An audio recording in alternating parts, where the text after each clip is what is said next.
Took it yesterday. So, right as we speak, Andrew Cuomo's meeting with about 80 business leaders, real estate experts, in an emergency meeting to try to find somebody to beat. I'm not hearing you. Trying to find somebody to beat Jerome Mandani. Yes. I wonder how you feel about these business leaders and if Andrew Cuomo is the answer to beating Mandani, and what would you say to them about whether you should be the one to take them on? Yeah, and there's a series of meetings I'm having with business leaders, real estate developers. So there's a series of meetings. And I think you look around here, look behind me, Hudson Yards, more jobs in the city's history, more small businesses in the city history. All of the things that the soil of business needs to grow business. And so right now, the concern is what the Democratic primary winner would do to the city. So I don't blame them for sitting down with Andrew and whomever else. We need to make sure that this city does not go into a state where decriminalizing prostitution, where we don't go into a state of emptying out Rikers Island. He said 3,000 people here going to remove off Rikers Island. All of these things will impact business in the city. Today, I had an Invest Summit where some of the largest investors are coming to this city. They want to know the city is going to be stable. So they should meet with all of us.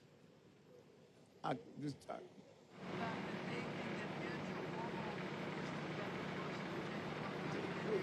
Listen, people look at the polls and do their forecasting. And I cannot share enough.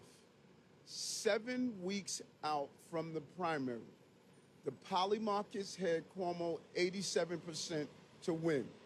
87%, 7 weeks out. Madani, I think, was 4 or 5%. They had him in one poll, had him winning by over 50% in the polls. So when you look at these polls, you make these determinations, and I'm sure business leaders look at forecasts. So I don't see anything wrong with what they're doing. And as things would change, they are going to change. Andrew spent $35 million, and he lost to Mandani by double digits. And so I'm sure you're going to see a series of these meetings the closest we get to the election. So, Andrew. On the Siena poll, it does show if it's just Cuomo against Mamdani, 48-44, basically a tie. So if Mamdani is an existential threat, why would you and Curtis not try to prevent that from happening and at least create this choice for New Yorkers one-on-one? Why would you not do that? And what you're asking, I think what you're asking is important because one would look and rationally believe that, okay, let's just do it this way. There was a one-on-one race, primary. He beat him by 12%. So are we going to do this all over again? We bought into that the last time. We bought into him being 36 points on the poll. We bought into the day before the election that he was up by 10 points. We bought into all this before. And as I move around the city and visit senior centers, shake hands, walk in streets, like, where is he?